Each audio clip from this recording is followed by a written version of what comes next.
그러니까 집에서 정보는 안 하고 뭐하고 있었냐 또 이러니까 도이수 체면이 있으니까 애가 못하면은 뭐 가해라도 시키고 그래야 되고.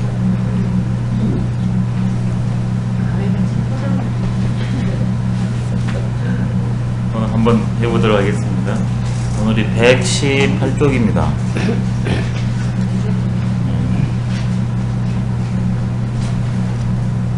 이제 제일 인상 깊은 게 수도 2인이라 117쪽에서 나온 거죠.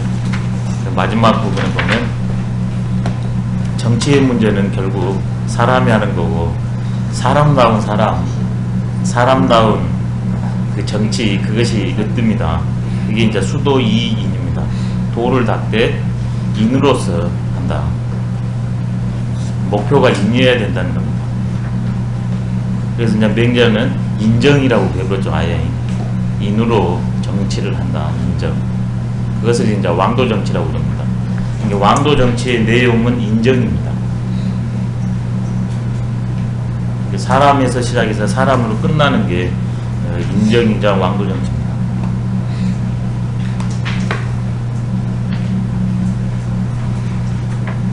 이제 그렇게 하려냐 그러면 구체적으로 이제 방법이 나와야 되지 않습니까? 그 이유가 지금 그런 방법입니다. 중용에서 이 20장이 성장이라 그래가지고 정성성자요. 일반적으로 우리가 정성성이라고 얘기했는데 중용에서는 참될 성입니다. 그 다음에 인간이 하는 길이 이제 정성성이고요. 그 참될 성, 정성성에 대해 논하는 게 20장입니다. 인자는 인연이 친친이 위대하고 의자는 의연이 위대하니 친친지세와 존연지 등이 예 소생냐니이다. 이는 사람다움이니 친을 친이함이 큰 것이 되고 의는 마땅함이니 어진이를 높임이 큰 것이 되니 친친의 이게 줄어들 세자입니다. 줄어들 세자. 친친의 줄어듦과 존연의 등급이 예가 생겨난 바이다. 여기서 지금 해석을 한 번만 보시면은요, 우리 선생님께서는, 성백교 선생님께서는 이는 사람의 몸이니, 그 다음에 같은 줄 끝에요, 의는 마땅함이니 이랬거든요. 근데 문법으로 봤을 때 똑같은 구조입니다. 그래서 사람의 몸이니 마땅함이니 맞지 않아요. 이것도 역시 사람다움이니 이렇게 해야 됩니다. 굉장히 까다로운 이게 문장입니다. 그래서 일반적으로 대부분 다 얼머버무리고 가요. 의자는 의야는 딱 떨어지게 하는데 인자는 인야에 대해서 어떤 이는 이렇게 한 분도 있습니다. 인한 것이 사람이니 이런 사람도 있어요. 의자는 의안이랑 안 맞습니다. 인이라는 것은 뭐냐? 그 내용이 사람다움이다.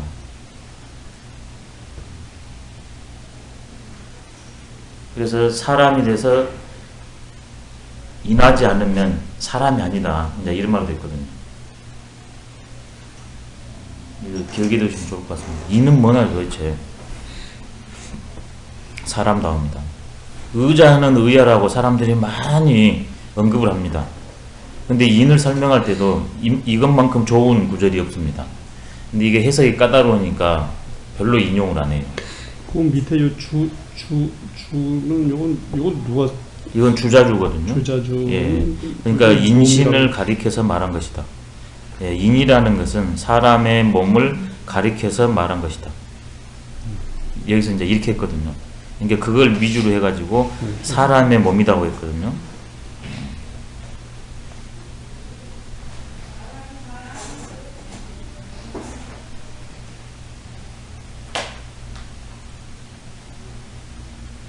근데 사람 다음으로 하는 게 제일 제 생각으로는 합당합니다. 사람 다음을 결정하는 것은 인이라는 거죠. 다름이 아니라. 그 인이 이제 사회적 관계로 적용됐을 때 인이나 의라는 것은 본성 측면이기 때문에 내면적인 측면이지 않습니까? 근데 이것이 사회적으로 적용됐을 때 모든 데 다 적용되긴 하지만 가장 그 합당한 측면으로 했을 때 인은 친친에 해당됩니다. 내적인 측면이 더 강합니다. 의라는 것은 똑같이 본성으로는 같지만 실천에 있어서는 외적인 측면이 좀 더 강합니다. 본성으로는 다 같다. 근데 그 본성이 대상을 만났을 때 실천했을 때는 이는 내적인, 의는 외적인 측면이 있습니다. 그래서 맹자에서도 인내의외라고 이제 인과 의를 이렇게 구별해 줄 때 인내의에서 나왔거든요. 인내의에서.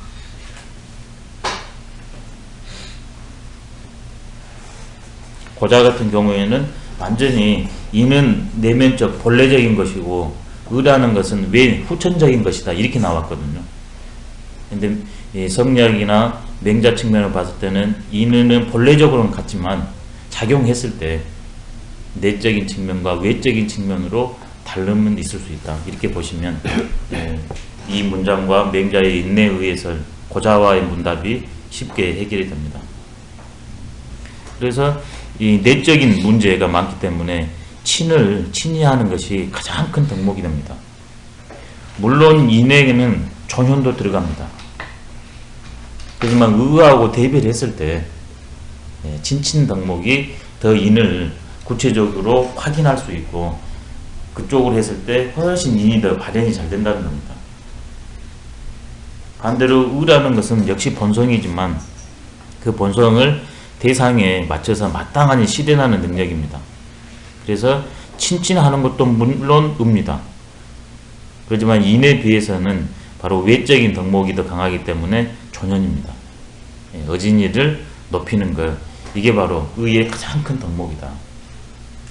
두 개를 합치면 인입니다. 인은 친친도 존현도 다 강합니다. 역시 마땅함도 존현, 친친 이것도 마땅합니다. 그래서 나누면 인으로 나눠지지만 줄여버리면 인으로 포함이 됩니다.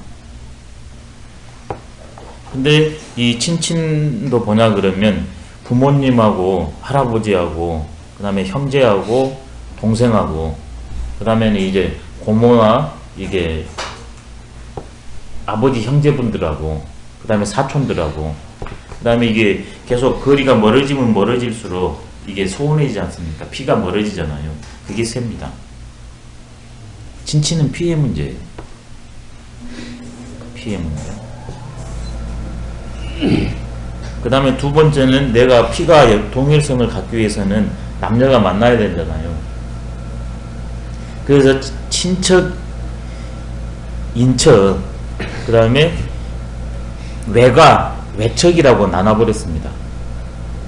외가라는 것은 이 동양사에서 어머니, 여자 측의 관계를 외라고 그래보잖아요. 남자는 그러면 자연히 내입니다. 그러니까 거기에는 내를 안 쓰고 그냥 친척이라고 써버려요. 남성사회라는 것이 어느 정도 용어 속에서도 드러납니다. 그러니까 이때 그러면 여자 측하고 관계는 친친에 해당되지 않는가? 친친에 해당됩니다. 그래서 이것은 이제 의리로서 이렇게 맺어졌다 그렇게 말을 합니다. 서로 간에 짝으로서 합당하다. 그래서 이제 선택을 했다는 거죠. 그래서 같이 안팎을 결합해서 친에 해당됩니다. 친과 외가 전부 친입니다. 그 다음에 거기에서 이제 이렇게 쭉 내려오지 않습니까? 이쪽으로 가면 1대고 이렇게 오면 2대잖아요. 그게 바로 세입니다. 그 다음에 사회적으로 나오냐 그러면 우리가 친의해야 될 대상은 어진 사람이고 불초한 사람하고는 같이 더불고 일깨워 줘야 되지 내가 그분을 떠받들어서는 안 되거든요. 그래서 내가 떠받들어 모실 분은 현입니다. 그 다음에 불초한 사람은 내가 그분을 이끌어주고 뒤에서 받쳐줘가지고 이분이 제대로 길을 갈 수 있도록 해줘야 됩니다. 이게 당연히 현과 불초, 지와 우에 대한 등급이 있습니다. 다름이 있으니까 거기에 대해서 대구하는 방식이 달라야 되지 않습니까? 그 방식이 바로 얘입니다. 관계 맺는 법. 근데 원래 이게 내면적으로 다 들어있고 그걸 통해서 대상을 인식한 다음에 실제 그걸 외면으로 또 드러내는 꾸밈의 형식도 얘입니다. 내 안의 내면의 마음과 외면의 꾸밈이 함께 발생하는 것이다. 친친과 조년의 쇠 등에 의해 가지고. 그러니까 이런 식으로 보냐 그러면 예라는 것은 2차적이라는 것을 알 수가 있습니다. 그런 게 논어에서도 예는 뒤란 말씀입니까? 그런 말 나왔었죠. 아주 눈동자가 흑백이 구별돼서 너무나 초롱초롱 영롱하니 아름답고 웃으면 보조개가 패인 그 모습을 보고서 이렇게 칭찬하는 말이 있으니까 그러면 얘는 뒤란 말씀입니까? 이게 기본적으로 이렇게 갖춰진 다음에 꾸밈이 왔을 때 아름다운 것이지 원 모습이 별로 없는데 꾸며봐야 한계가 있다는 거거든요. 예라는 것은 문식 꾸밈이니까 인과 의를 실천하는 방식이 적절한 표현 방법이 예라는 겁니다. 그러니까 예는 마땅해야 되고 그 마땅함의 근거는 인으로 잡으면 된다는 겁니다. 그래서 수도 이인입니다.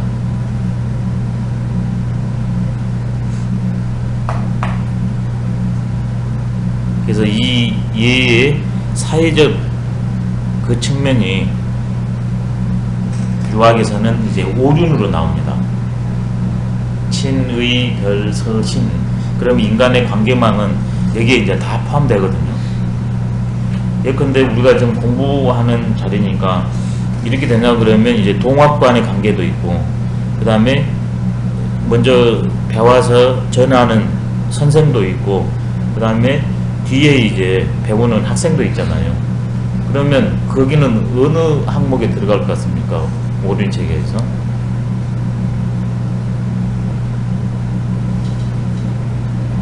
일단 친은 혈연 측면이 강하니까 일단 이것은 배제가 되겠죠. 그 다음에 의는 이제 사회적 실천 관계니까 역시 배제가 될 겁니다. 그 다음에 별은 뭐 부부 관계가 아니니까 배제가 되고요. 이제 두 개가 남았습니다. 장유유서하고 부모유신이 남았네요.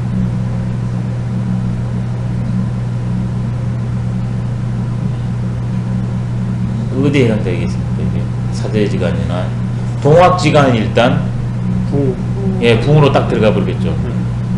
동급이니까. 예, 장유로 들어가야 돼요. 근데 서울 교대에서 시험을 냈는데 부모유신이 해당되는 것이 만점이고 이것은 차점으로 줬어요.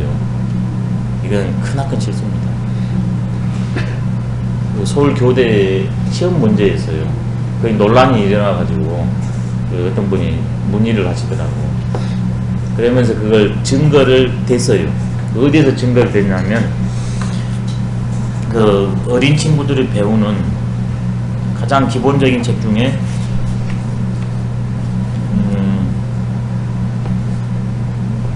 동몽선습에 보면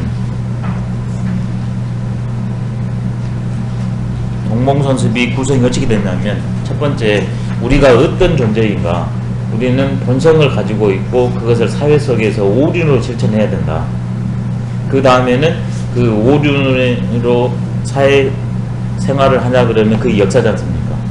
그래서 먼저 우리는 어떤 존재이다, 어떻게 관계 맺기를 해야 된다, 오륜이 나오고, 그 다음에 중국, 그때 이제 중국이 삼국이니까 중국 역사가 나오고 우리나라가 역사가 나오거든요. 이게 아주 체제가 기가 막히게 되어 있어요. 순서만 바꿔버렸으면 좋았는데 중국하고 우리나라 역사를 우리나라 사람이 썼으니까. 근데 역사초라고 하냐 그러면 역사의 원리가 바로 여기에 있다는 거예요. 그래서 앞에다 본성과 오륜을 제시한 거거든요. 그리고 그것을 구체적인 관계로 사건으로 벌어진 것을 역사로 기술한 것이고 대단한 안목이거든요. 근데 거기에 보냐 그러면 그 부무지간에 보면 도의 상교다 뭐 이런 말이 있어요. 도와 의로서 서로 관계를 맺는다. 이게 공부라는 것은 도와 의를 이렇게 익히고 서로 간에 개발하는 거니까 절마장구 이런 항목이 이게 증거를 거기서 됐더라고. 근데 거기에서도 어떻게 나왔냐? 거기 붕어유서에 나왔어요. 아니 붕어유신에 장유유서에 나온 게 아니라 이게 도의 측면이 있으니까 붕어유신에 그걸 통해 가지고 사제지간은 여기에 해당될 거다 이렇게 이제 하신 것 같거든요. 그러면 이것이 나오기 전에 또 이런 오륜 체계를 가지고 수많은 실례를 방법론을 제시한 게 뭐가 있냐면 사자소학이 있습니다.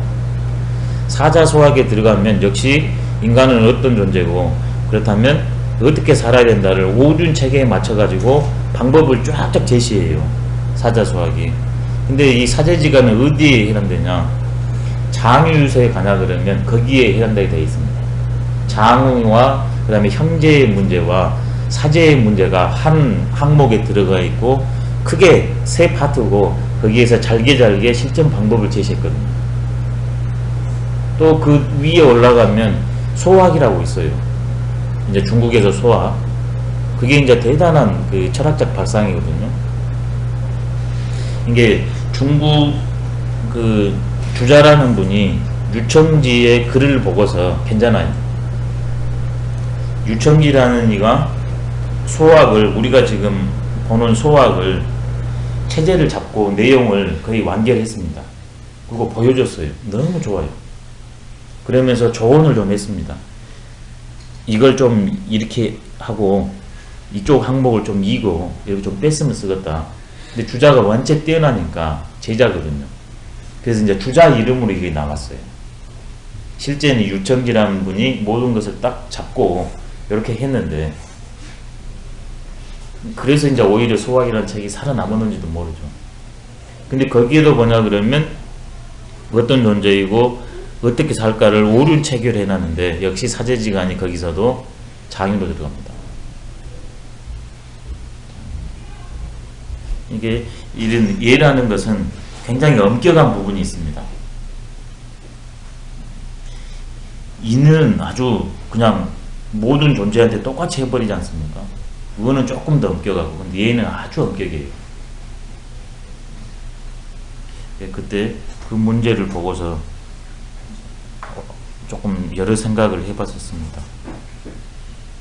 그러니까 이게 친친지세 때문에 자연히 살아생전에서도 이렇게 모시는 관계가 다를 뿐더러 돌아가시냐 그러면 옷 입는 것, 그 다음에 상복 기간도 이제 다릅니다. 그게 바로 쇠거든요. 등급이 다르니까 그래서 예법이 이제 달리 발생합니다.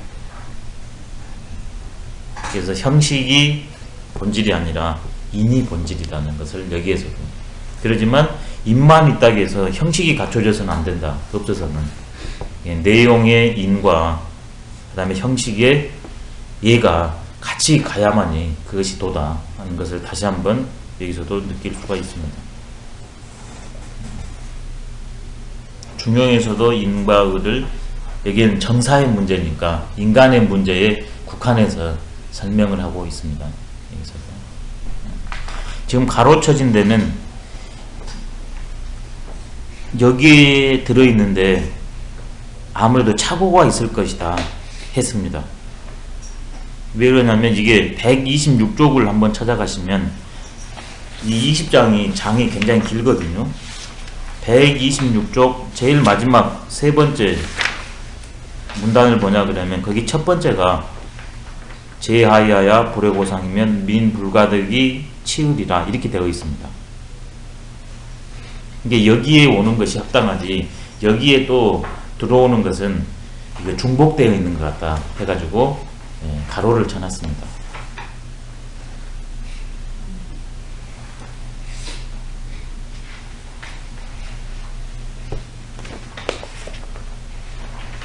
이게 문장을 얼마나 꼼꼼히 읽어봤는가를 알 수가 있습니다.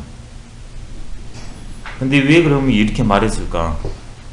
지금 해석해 보면요. 아랫자리에 있으면서 윗사람에게 신임을 받지 못하면 백성들을 다스릴 수 없을 것이다 이랬거든요. 근데 지금 여기에서는 예공이 문정했습니다. 이게 지금 공자님께서 예공을 위해서 정사를 지금 말하는 거거든요. 공자가 말하는 대상이 예공이고, 예공은 군주의 대명사입니다. 근데 여기에서 군주가 하이가 아니거든요. 그러니까 문장적으로도 저 뒤쪽으로 가냐 그러면 이제 그게 가예요. 네, 군주의 문제뿐만 아니라 일반 선비들이 공부를 해서 이제 사회 출사해서 또 평천하를 하는데 일조를 해야 되지 않습니까? 그러니까 그 측면으로 했을 때는 이 문장이 딱 맞아요. 그리고 126쪽은 범사 예정 이르점면은 그쪽 면이 있기 때문에 여기에 붙은 거에 합당하고 여기에는 중복되어 있는 것 같다 해가지고 의견을 제시했는데 성백 선생님도 그것을 받아들이고 있거든요. 진짜 문장을 꼼꼼하게 읽어낸 것을 알 수가 있습니다. 저도 이걸 따르도록 하겠습니다. 고로 분자는 불가이 불수신이니 사수신인된 불가이 불사친이요 사사친인된 불가이 부지인이요 사지인인된 불가이 부지천인이라. 예, 인의 예를 하나 예를 들어드릴게요. 오늘 이제 어떤 분이 집에 오셔가지고 이래저래 얘기를 하다가 그런 말씀드려요. 이게 이제 남편이 나이가 있고 몸이 안 좋으니까 현미로 밥을 바꿨답니다. 그래서 좋단 말을 듣고서요. 그래가지고 조금씩 늘리다가 이제 완전히 현미로 바꿨답니다. 근데 남편이 밥을 먹는데 먹는 둥 마는 둥 하고 이렇게 물에 말아가지고 이렇게 먹고 말았다는 거예요. 그래서 하시는 말씀이 내가 이렇게 생각을 해주고 건강을 위해서 해주는데 왜 이런지 모르겠다. 지금 여기에 합당하지 않으니까 그래요. 이는 맞습니다. 근데 그게 마땅해야 되거든요. 그 다음에 얘 적절해야 되거든요. 근데 나중에 과연 그게 남편이 꼭 싫어해서 그랬을까요? 식성이 다르고 몸 상태가 또 안 맞으면 그러지 않습니까? 그러니까 당신이 그러시더라고요. 남편이 이가 부실하다고.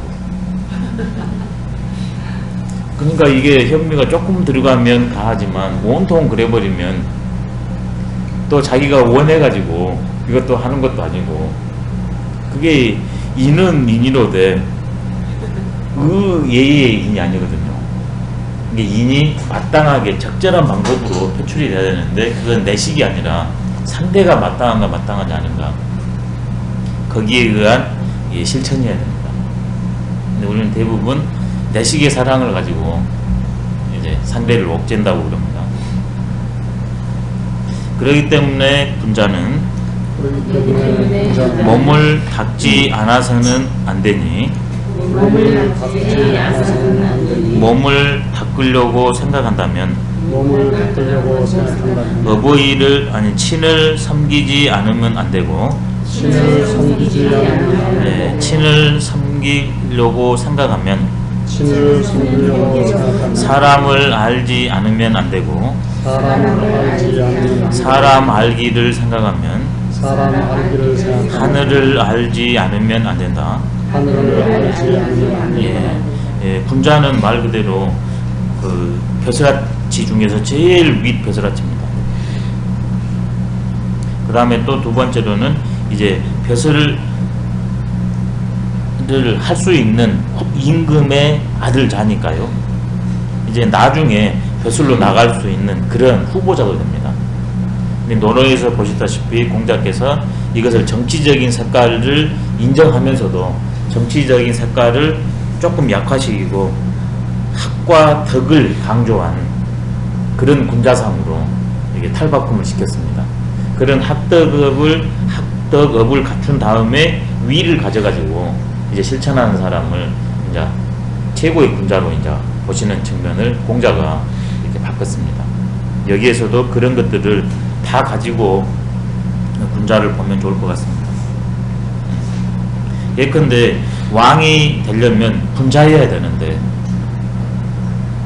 지금 정사를 물었으니까요. 왕이 지위로서 왕 노릇을 하는 게 아니라 바로 천인의 원리를 터득한 군자만이 진정으로 왕 노릇을 할 수 있습니다. 그렇다면 군자는 어떻게 해야 되는가? 자기 자신을 닦지 않으면 안 된다. 생명의 실상을 터득하는 게 수신입니다. 수신. 내가 인으로 탈바꿈한 게 수신입니다. 인의 생활화가 수신입니다. 인의 생활화. 소인은 인과 거리가 먼 사람이 소인입니다. 인은 모든 존재들의 보편성이니까 바로 군자가 존재의 보편성인 인으로 살고 인으로 하냐 그러면 전부 따를 수밖에 없거든요. 그래서 내가 바로 존재의 본질은 그 인화되어야 된다. 그게 수신입니다. 그러면 내가 수신하려고 생각한다면 어떻게 해야 되냐? 나의 생명을 가능케 한 분이 부모님이잖아요.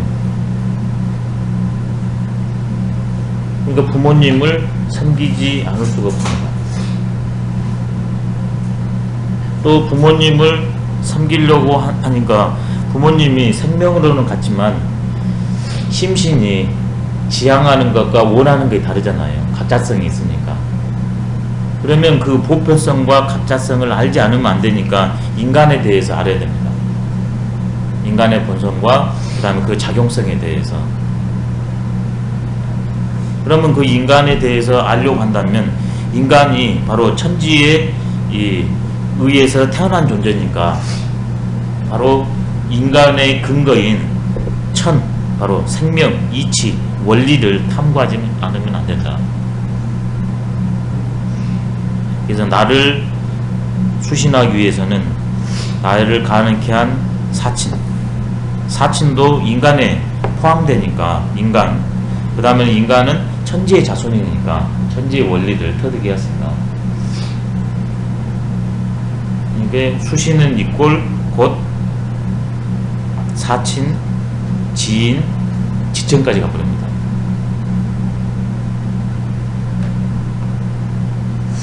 이게 천을 모르면 수신은 이제 안 됩니다. 그래서 제일 앞에다가 중용에서 내놓은 게 천명제위 성이었습니다. 그 성을 체득하고 생활하는 게 수신입니다. 그러니까 마지막에 이제 지천으로 가는 거죠.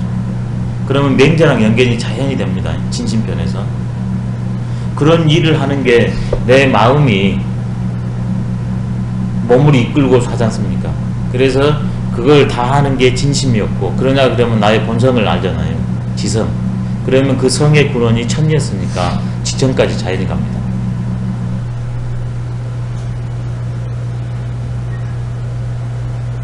천을 알게 되면 사람의, 그 다음에 부모의, 그 다음에 내 자신을 이제 일목요연하게 갖고 다름을 인식하기 때문에 이것을 그대로 정사에 이제 적용해버리는 겁니다. 그래서 동양의 원리는 늘 안에서 밖으로입니다. 안에서 밖으로. 수신을 천으로 연결한 대목입니다. 수신의 근거가 천입니다. 천은 외재적인 게 아니라 나랑 모든 존재들이랑 둘이 아닌데 그 둘이 아닌 자리가 성자리입니다. 성자리.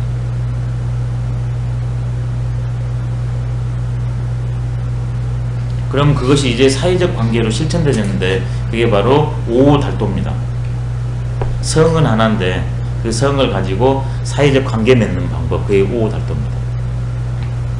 천하지 달도오에 천하지 달도오에 소위 행지자 삼인이 소위 행지자 삼 왈 군신야와 부자야와 부부야와 부부야와 본제야와 본제야와 공우지 교야 오자는 공우지 교야 오자는 천하지 달도야요 천하지 달도야 지인용 삼자는 지인용 삼자는 천하지 달덕이 아니 천하지 달덕이 소위 행지자는 일ян이이다. 소위 행지자는 일량이다. 네, 수신을 하게 되면 오달도와 그 다음에 삼달덕을 우리가 체득 인식하고 체득해서 실천하게 된대요.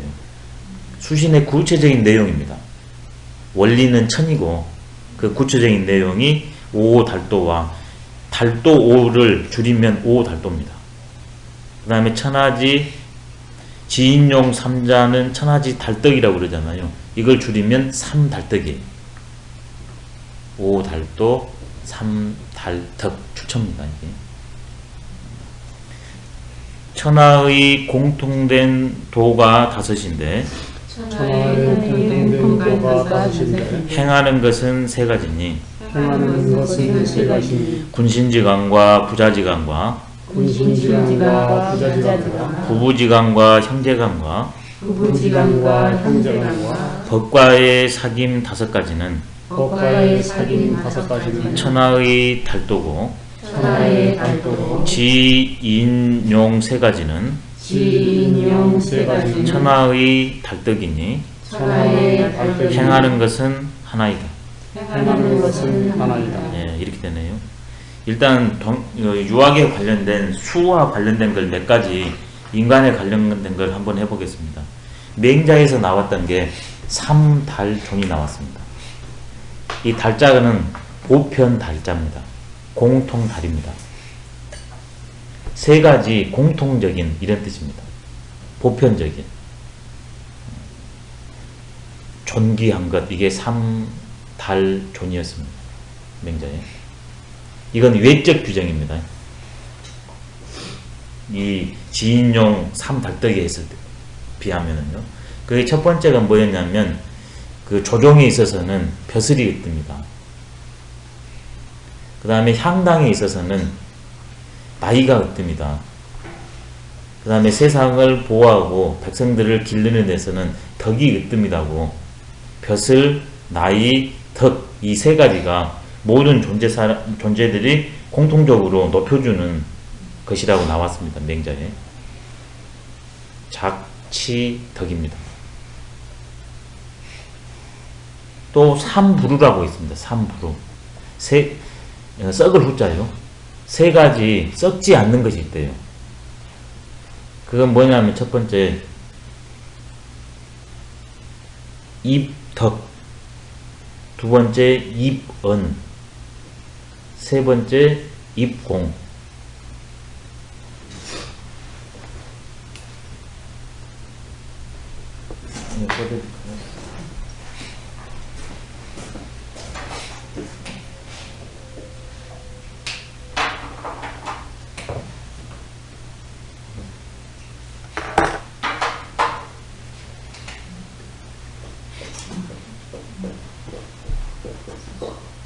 삼부로 썩을 후자거든요. 이게 번역을 하면 첫 번째가 입덕,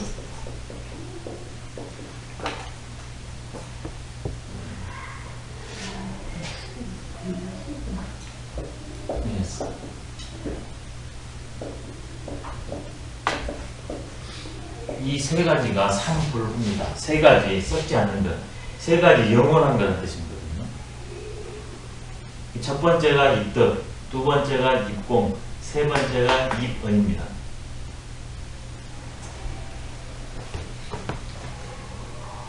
덕스러운 인생, 만나는 일마다 사람마다 덕을 베푸는 삶, 입덕입니다.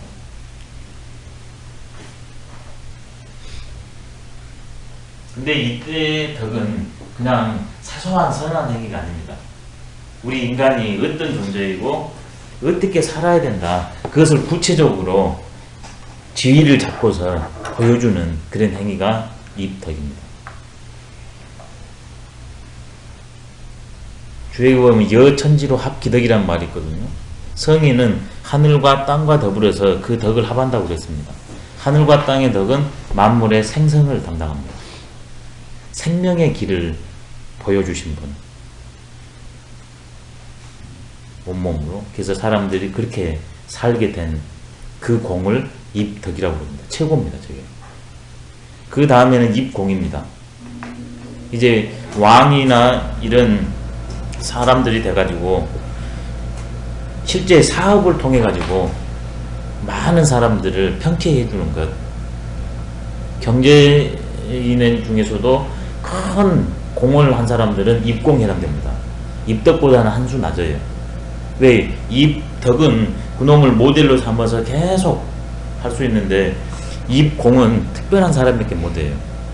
그 다음에 공을 세우는 그 과정에 반드시 상대의 어떤 사람은 거기에 희생이 되게 되어 있거든요.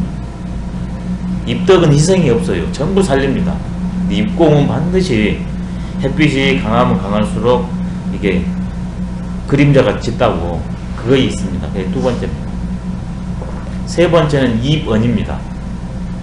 지위를 얻어서 이렇게 왕천하하는 것도 아니고 그 다음에 어떤 큰 사업을 한 것도 아니지만 덕과 업을 구체적으로 왜 덕과 업을 해야 되는가, 우리는 어떤 존재인가, 이런 것을 말씀으로서 어느 문자로서 후대에게 알려주는 그런 행위를 입언이라고 합니다. 이게 세 번째입니다. 입언이. 근데 나중에 철학자들은 입언 측면이거든요. 철학자들은. 그래서 이 입언이 오히려 입공보다 훨씬 더 크다고 그래버려요. 왜냐하면 이것이 있냐 그러면 다시 덕과 공을 회복할 수 있으니까.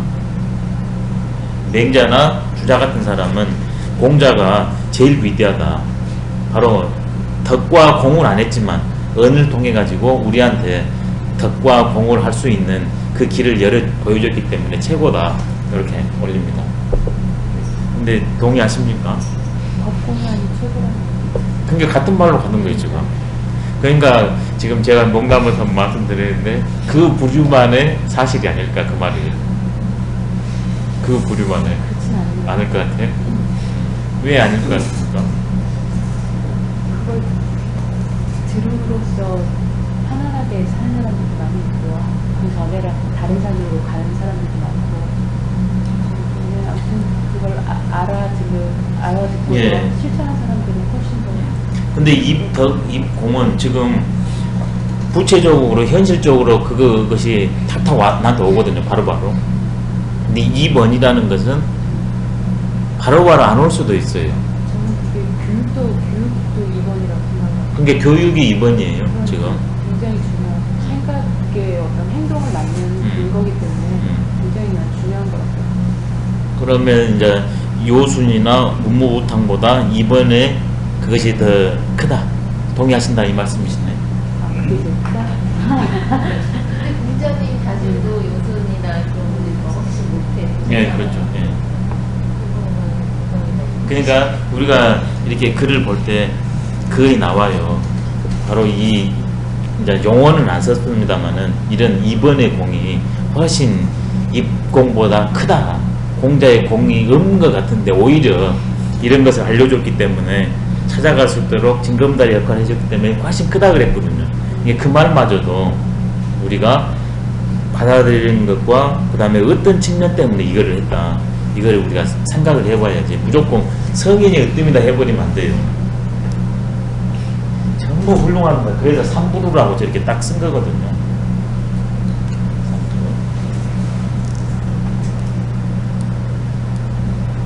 이제 불교에서는 이제 그 놈을 돕는 거에서 재보시하고 법보시 해가지고 재보시보다는 법보시를 높이 평가잖아요.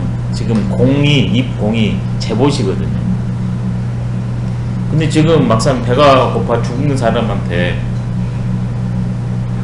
말이 중요하겠습니까? 실제 묻게 해주는 게 중요하겠어요. 현실에서는 심심해요. 네. 이게 그걸 잘 구별해야 돼요. 공부한 사람은 무슨 아이 무슨 2번이 그렇게 중요합니까? 이렇게 나와줘야 돼요. 나를 낮춰야 돼요. 아, 입덕 입공이 더 중요하지요. 아유, 우리 같은 사람이 뭘 하겠습니까? 그냥 말만 하죠. 이렇게 해줘야 되거든요. 근데 그런 사람 보고 이렇게 해버리면 그건 너무 속물이에요. 그게 사실일지라도 그 원효수님이 이렇게 각성하게 된 이유 중에 하나가 그거였다고 그러거든요. 이제 그 사람 돌아가신 거, 친구 돌아가신 거 하나 보는 것하고, 하나는 그 굴에 갔더니 굴에서 이게 새끼를 낳아가지고 새끼랑 어미가 있는데 어미가 죽었어요. 새끼만 있어요. 갔더니 이거 빈 젖을 빠는데 젖이 안 나와요. 그러니까 원효스님이 이거 어찌 할 수가 없으니까 목탁을 쳐주면서 이렇게 연부를 해주고 있었어요. 스님이 보고서 너 뭐하고 있냐? 지금 이게 이렇게 이만저만해서 지금 상황이 이래서 내가 해줄 것은 없고 연부를 하고 있다고. 예이 이런 언덕 가서 먹을 거를 해줘 해야지 무슨 연부를 하고 있냐고 거기서. 그게 공연불이거든요. 공연불. 산연불은 뭐냐? 지금 할 수 있는데 그거 먹거리를 구해다 주는 게 연불이에요. 이게 이제 이걸 부정하자는 것이 아니라 농담이었습니다. 예. 이게 우리가 공부한 사람들이 그것을 이런 말을 통해서 공부한 사람이 이렇게 사명의식을 갖고 하는 것은 당연하지만 그것의 이제 본질을 위배해서는 안 된다는 의미로 이제 말씀을 드렸습니다.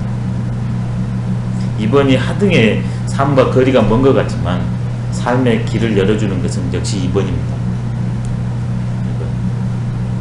그렇지만 2번 하는 사람들은 너무 형이 상황으로만 하지 않고 형이 화학적으로 구체적으로 지금 그분한테 절실히 필요한 그것 헤쳐나갈 수 있는 방법까지를 제시해 줘야 됩니다. 원리만 제시한 게 아니라. 그럼 너무 뜬구름이지 않습니까? 방법이 없으면.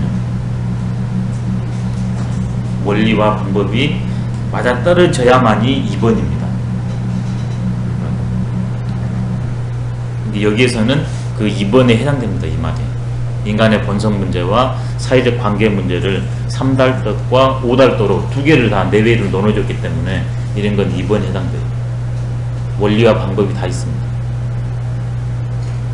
근데 사람들한테 쉽게 이해하도록 외적에서 내적으로 들어가고 있네요. 원리에서 밖으로 나가는 게 아니라 하하기 상달법입니다. 이게 하하기 상달법, 접근하기 쉽도록. 예, 세상 사람들이 살아가는 공통적인 방법 5개가 있다. 그게 오륜입니다. 근데 우리가 일반적으로 하는 오륜 체계와 지금 여기에서 뭔가 하나가 다릅니다. 뭐가 다릅니까? 권제. 예, 곤제 그러고요. 근데 이건 형식적인 문제고요. 본질적으로 내용적으로 다른 게 하나가 있습니다.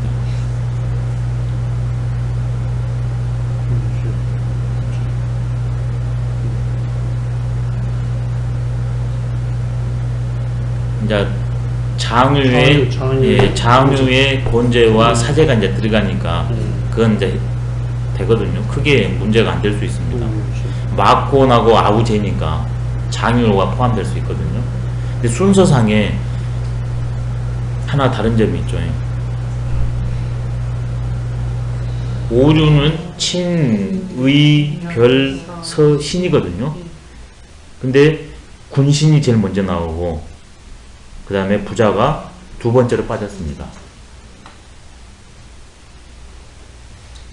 자연적인 오륜 체계에서는 부자가 앞으로 나와야 돼요. 그 다음에는 부부가 나와야 됩니다. 그 다음에는 곤제가 나오고 부가 나오고 군신이 나와야 돼요.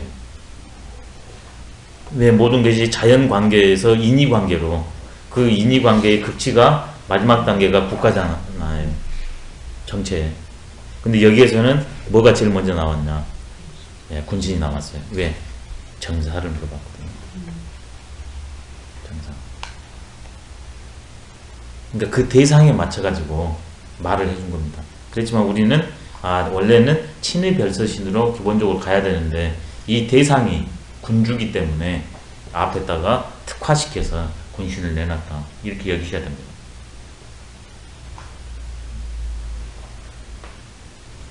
이 사람이 뭐 오륜도 순서도 모르네 이렇게 여기시면 안 되고, 이유를, 그 논하라는 것은 수사문답이라고 그랬거든요. 사안에 따라서 묻고 답한다. 그래서 강조를 이렇게 바꿨습니다. 그러니까 오륜 체계가 일단 3개가 나왔네요. 우리가 알고 있는 친리별서신 체계 하나와, 그 다음에 여기에 있는 체계 하나와, 본래적 관계로 했을 때, 본래적 관계로 한 것은 주역에서 나와요. 주역에서는 천지가 있는 뒤에 음양, 남녀, 만물이 이렇게 생겨나거든요. 그 다음에 인간으로 오냐 그러면 드디어 남녀, 부부, 그 다음에 부자, 그 다음에 형제, 군신, 그 다음에 그것을 관계를 짓고 원활하게 맺는 방법으로 예의, 유, 소조라. 예와 의가 드디어 나타났다 그랬습니다. 개사전에 보면. 아니 설계전에 그랬나요? 개사전에 그랬나요? 오류는 3가지 입장이 있다. 그것도 구별하면 좋습니다. 분신간의 가장 큰 덕목은 마땅함입니다. 그래서 마땅하면 더불고, 마땅하면 따라야 되지만, 마땅하지 않으면 간에서, 그 다음에 이끌어서 마땅하게 가도록 하고, 그 다음에 그게 통용되지 않으면 과감하니 주저하지 말고 그 자리를 떠야 됩니다. 그 다음에는 부자지간의 가장 큰 덕목은 이제 친입니다. 가까워야 생명이 일어나니까요. 물론 다른 모든 관계에서도 이 오륜이 전부 들어가 있습니다. 그렇지만 특히 더 이것이 강조가 돼야 된다는 거죠. 그 다음에 부부간의 관계는 별로 봤습니다. 역할 분담. 다른 점을 인정해줘라. 그 인정된 집은 조금 원활하고 인정되지 않은 집은 조금 더 타드락거리는 것 같습니다. 그리고 제일 좋은 것은 콩깍지가 안 벗겨지는 사람. 그냥 심신의 지향점이 맞아버리면 제일 좋아요. 그게 이제 궁합이 맞는다고 합니다. 궁합이 맞으면 그런데요. 근데 궁합이 안 맞으면 이게 A는 A를 좋아하고 B는 B를 좋아한대요. 그러니까 이게 안 맞는데요. 근데 이것을 의식적으로 하려다 하나 그러면, 서로 간에 배려를 하려다 보면, 의식이라는 것은 늘 발생하기 때문에 지속적으로 배려를 못 한답니다. 궁합이 맞는다는 것은 무의식적으로 통해버린 게 궁합이 맞는 거래요. 의식이 한계가 있습니다. 노력은 일시적이기 때문에. 그 다음에 내식으로 또 배려가 되거든요. 그렇다면 확실하니 본성으로는 같지만 그 본성을 인식하고 실천하면 확실히 다르구나. 그 별을 해줘버리면 관계가 원만무야라고 합니다. 예전에 이런 별 측면이었는데 그 왕조 시대를 지나면서 남성 사회였기 때문에 이게 남존 여비로 인식된 것은 잘못된 인식 방법입니다. 분명 평등 관계입니다. 오륜 체계에서요. 그 다음에 본제지간에는 순서가 있으니까 서로 그 순서, 그것을 존중해줘야 된다. 근데 요즘에 이 순서가 많이 없습니다. 좀 안타깝죠. 이게 다툼이 많이 납니다. 전철에서 요즘 막 그 동영상들이 많이 올라옵니다. 이게 그것만 존중해주면 문제가 끝날 노릇인데 똑같은 인간으로 놓기 때문에 그러거든요. 그 다음에 법간에는 가장 중요한 게 소통이 돼야 쓴다. 어렵고 힘들 때 소통된 존재 한 명만 있으면 얼마나 좋습니까? 그리고 이건 조건이 똑같은 존재의 만남이 붕우이기 때문에 훨씬 이 오륜이 체계 중에서도 남다른 구석이 있다고 합니다. 이것은 바로 온 세상 사람들이 공통적으로 가치를 부여하면서 살아가는 것이다. 근데 이것을 하기 위해서는 이걸 인식하고 실천해야 되는데 우리는 본래적으로 그게 되어 있답니다. 그게 천명지 성이고 성의 내용을 지인용으로 여기서는 표출했습니다. 성의 내용이 지인용입니다.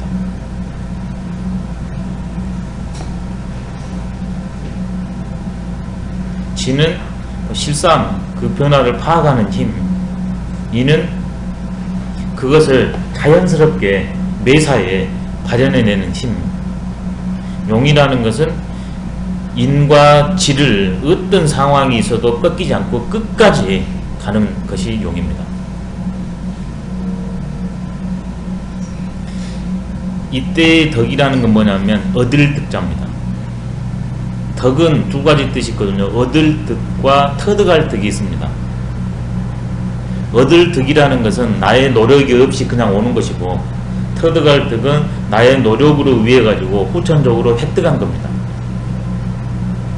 이게 천하지 달덕이라는 것은 태어나자마자 모든 사람들한테 공통적으로 주어진 것. 그래서 나 입장으로 보면 공통적으로 얻고 태어난 것, 이게 달덕입니다. 이게 공통적으로 얻고 태어났기 때문에 실천만 하면 터득하게 되어 있습니다. 지인용이라는 것은.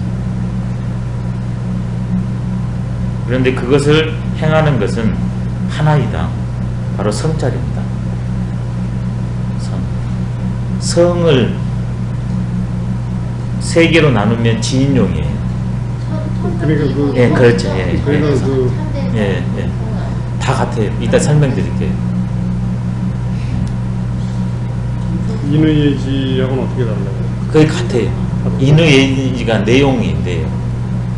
그것을 하나로 딱 요약해버리면 성입니다. 그럼 그 성이 도대체 뭐냐 했을 때 인의예지 신으로 설명하는 겁니다. 인의예지로. 근데 여기에서는 이제 이 인의예지를 좀 함축했다고. 그렇죠. 인의예지를 딱 함축하면 성이고. 함축하면 지인용이 되는 거고요. 예, 예. 인의예지 함축이 지인용이고, 예. 이거 지인용은 니꼬로 성이다. 예, 성. 그렇게 말씀하신 예. 거예요. 그러니까 맹자는 이 지인용을 인의예지라고 표현한 거예요. 근데 여기에서는 지인용으로 표현한 거예요. 그러면 인의예지로 이걸 한번 우리가 같이 대별을 해볼까요? 맹자는 4개는 4개는 3개지 않습니까? 예. 그러면 지는 지대로, 인은 인대로 되잖아요. 그러면 용은 어디에 해당되겠습니까? 용이? 의에 해당하는. 그렇죠. 의에 해당되죠. 그럼 얘는 어디에 해당되겠습니까? 얘는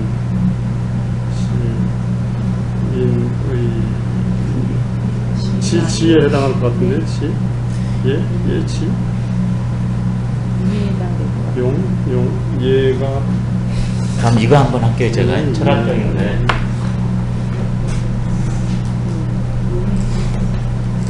이게 성입니다. 얘가 용으로 들어가는. 성은 하나입니다. 근데 이것을 구체적으로 표현하자 그러면 예, 위, 지. 아까 제가 덕자를 설명드렸었죠. 그래서 이걸 뭐라고 그러냐면 이걸 사덕이라고 해요. 이제 사덕의 의미를 아시겠죠. 이걸 사덕이라고 해요. 본성이라고도 하기도 하지만 사덕이라고 그러거든요. 그래서 4가지 그냥 딱 타고난 것, 그게 사덕입니다. 그럼 사덕을 줄이면 뭐냐? 우리가 대학 배웠죠. 그게 바로 명덕이에요. 성 이꼴 명덕입니다. 타고난 건데 뭘 타고났냐? 밝은 그것을 타고났어요. 그것을 성이라고 말합니다. 성 이꼴 명덕, 명덕 이꼴 성이에요. 그럼 도대체 그것은 뭐냐? 알맹이를 한번 얘기해보라.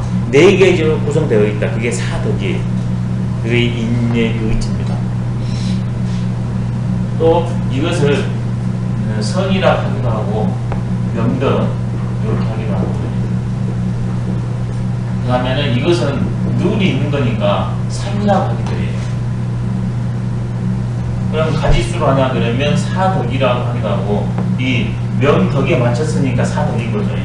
그럼 성에 맞추면 5가지니까, 그 다음에 이 상으로 맞추면 5가지니까 당연히 여기서 5상이 나오습니다. 가지수라면. 그래 이게 최고 요것들이 용이에요. 성 입장에서 봤을 때 이게 성의 최, 이게 성의 용입니다. 그래야 설명이 되지 않습니까? 그러면 이것도 성이고 이것도 성이니까 이거 하나를 말하냐 그러면 나머지 것들이 이 안에 다 들어있습니다. 여기에도 이것들이 다 들어있어요. 왜? 성으로는 똑같으니까.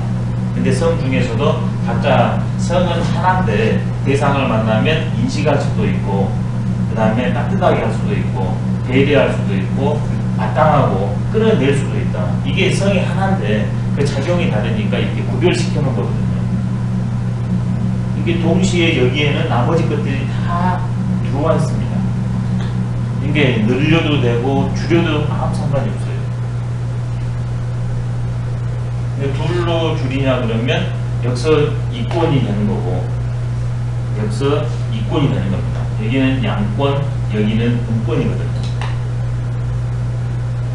근데 이것은 다 실천 개념이잖아요. 몸을 가지고서 실천하는 거잖아요. 세 개로 왜 나누는가? 이것은 다 몸으로 실천하는 거예요. 근데 이것은 지적으로 실천하는 거거든요. 그러니까 구별해 줄 필요가 하나가 있죠. 그러면 선생님 오상에는 저기 신이 인의 들어갑니다. 예? 신이 들어가죠? 네, 여기 신이 예. 들어갑니다.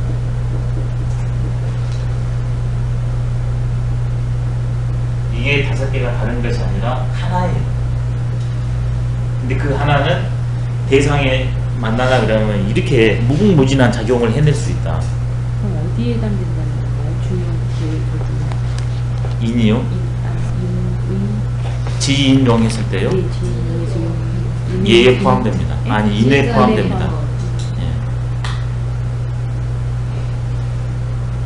이게 이 상호 관계론도 이해를 해 놓으면 아주 좋습니다. 성을 체용으로 나눠 가지고 그 다음에 용은 서로 간에 용을 전부 다 포함하고 있다. 근데 그 관고론에서 가장 적당한 실천에서는 적당해야 되니까 그 적당한 면으로는 인으로서 지로서 용으로서 해나가는 거죠. 인의 지시는. 그러면 이것들을 오상에서 딱 하나로 이제 요약을 해버린다. 그러면 인으로 됩니다. 영덕은 대학에서 나오죠. 그렇죠. 대학에서 나오죠. 이거는 영덕은 예. 대학에서 나오고 오상은 어디서 나오죠? 오상이라고 한 것은 이제 한나라 때 동중서라는 사람이 이 맹자의 이 사덕서를 오행체계에 맞춰가지고 신자를 첨가시켜요. 근데 오류는 벌써 서경 시절에 있었습니다. 오류는. 그래서 맹자가 그걸 이제 인용합니다. 그러니까 이렇게 가지수를 늘리면 늘릴수록 구체적으로 이해가 되잖아요. 근데 단점이 있어요. 하나인데 하나의 여러 가지 방면인데 이것이 하나를 던져버리고 각각으로만 이해해버리는 단점이 발생해요. 근데 이 하나로만 말해버리면 공허해요. 내용성을 몰라요. 하나만 말해버리면. 그래서 하나이면서 셋, 다섯이면서 셋이면서 하나인 동시에 그걸 인식을 해야 됩니다.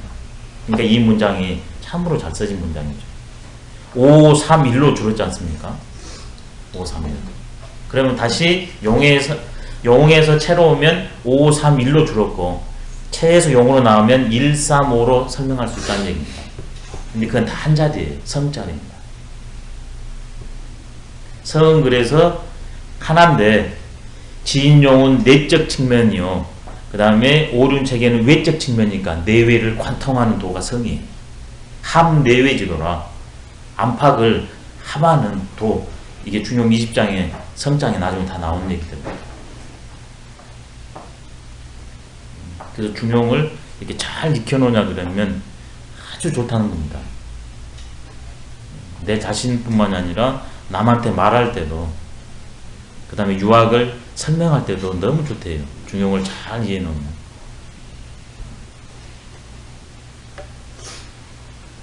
근데 여기에서 삼강령은 이권에 못 둡니다. 우리가 삼강오륜 하지 않습니까? 강상윤리라고 들어보셨죠? 강은 삼강이고 상은 오상이고 윤은 오륜이에요. 그 다음에 이라는 것은 원리 이자입니다. 그게 강상윤리거든요. 유학의 원리와 실천법을 강상윤리로 그냥 딱 정리한 게 그거거든요. 근데 제일 앞에 삼강이 나왔어요. 이것은 말 그대로 여기에서도 군신이 오륜에 처음 나온 것처럼 바로 그런 측면이에요. 삼강은 오륜에 비해서 수준이 낮아요. 이것들은 전부 우리 본성에 입각하고 그 다음에 상호 수평적 관계입니다. 근데 삼강은 이게 수직구조예요. 이게 수준이 낮아요. 훨씬 독재의 영향이 더 강해요. 삼강이 제일 먼저 거기에서도 부위신강부터 나와요. 임구는 신하의 별이가 돼야 된다. 그 다음에 부위자강, 아비는 자식의 별이가 돼야 된다. 그 다음에 부위부강, 남편은 아내의 별이가 돼야 된다. 이건 일방적이에요. 물론 여기에서 긍정적으로 원래 동중서가 한 말은 윗사람이 윗사람답지 못하니까 윗사람 너 잘하라고 이렇게 해준 거거든요. 근데 그것이 나중에 호도가 될 수 있습니다. 아랫사람을 누르는 무기로. 그래서 이건 하자가 있어요. 분명 이런 체계가. 그렇지만 오상이나 오륜 체계는 하자가 없어요. 왜? 상호 똑같이 해야 되니까. 일방적이 아니라. 이 가지수에 대해서는 이 제기는 할 수는 있지만 이 안으로 들어왔을 때의 역할 관계는 이 제기를 하기가 어렵습니다. 예. 상호 관계니까요. 중용을 이렇게 해주면 이런 것들을 이제 구별해 줘야 되니까 중용 공부를 하면 사람이 이제 여기서 달덕이 나왔는데 이 도덕에 통하게 될 확률이 훨씬 가까워진대요. 우리는 다 통하거든요. 근데 도덕이 통해야 됩니다. 근데 그 도덕이 뭐냐? 여기 다 나왔지 않습니까? 도덕 하는데 내용을 모르잖아요. 근데 여기에 그냥 쉽게 나왔습니다. 한마디로 하면 인자는 인간이 인간다움입니다. 그것을 이렇게 3개로도 끊고 5개로도 끌어놨을 뿐이에요. 내 개인으로 인간관계로서 사회관계로서. 좀 쉬었다 하겠습니다. 강삼윤리입니다.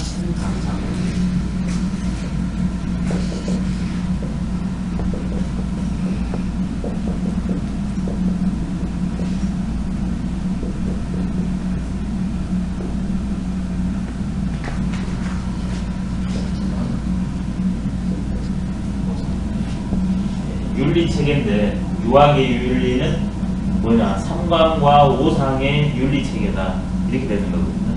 근데 이것을 구체적으로 하면 오륜이 여기에 들어가요. 그 다음 이게 바로 도리입니다. 도리. 원리, 도리. 이게 아주 쩌롱으로 유학을 쉽게 설명할 수 있습니다. 어디 자리에 가가지고 유학은 뭐냐? 하나 그러면 쭉 네 항목으로 설명하면 아주 쉽습니다. 유학은 도리를 다룬다. 천도와 인간의 이치를. 그래서 인간으로 말하나 그러면 인간의 원리는 오상이다. 그의 사회 관계에 맺는 방식은 오륜이다. 그 다음에 내가 어떤 역할을 잡냐 그러면 내가 그 역할을 스스로 잘해야 쓴다. 모범을 보여야 된다. 그게 삼강이.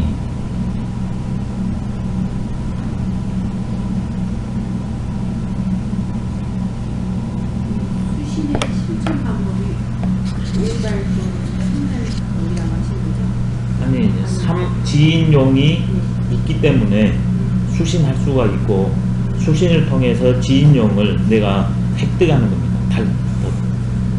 내가 지인용의 존재로 탈바꿈합니다. 그리고 그것을 가지고 사회적 관계를 맺었을 때는 이제 오륜으로 쓰는 거죠. 이게 수신이라는 것은 나를 자각하고 그 다음에 사회적으로 그것을 실천해 나가는 게 수신입니다. 수신하면 달떡이 생긴다는 거죠. 그렇죠. 아니 원래는 달떡이었는데 달떡을 몰랐잖아요. 이게 달떡을 알아가지고 내가 달떡가 돼요. 그 다음에는 관계 맺기는 오륜으로 이제 하게 됩니다. 인간 간의 관계 맺기로는.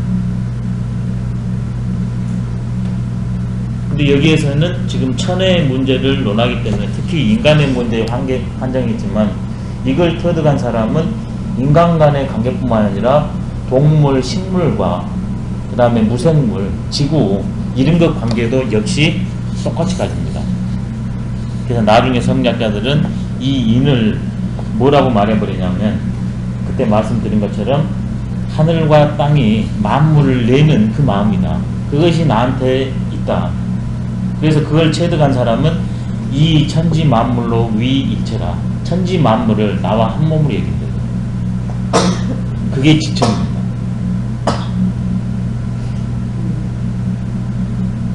그러니까 중용을 안 배우냐 그러면 수신하냐 그러면 인간의 덕목으로 국한돼 버려요.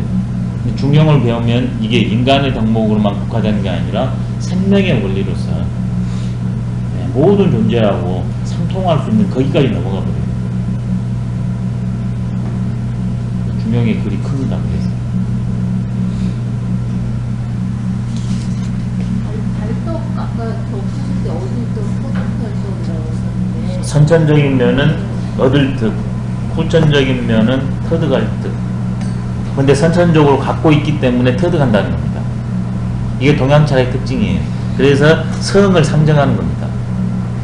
서양 교육면에서는 아직까지 그 백지론이거든요. 후천적 경험을 통해서 우리가 획득한다. 그래서 덕은 획득이 아니라 터득이에요. 획득이라는 것은 없는 것인데 내가 후천적으로 가져온 거거든요. 큰 차이가 있습니다. 획득과 터득은. 그래서 자각이라고 하는 말이 나올 수밖에 없습니다. 자각. 있기 때문에 자각하는 거죠. 없으면 자각을 못합니다. 새롭게 쌓아나가는.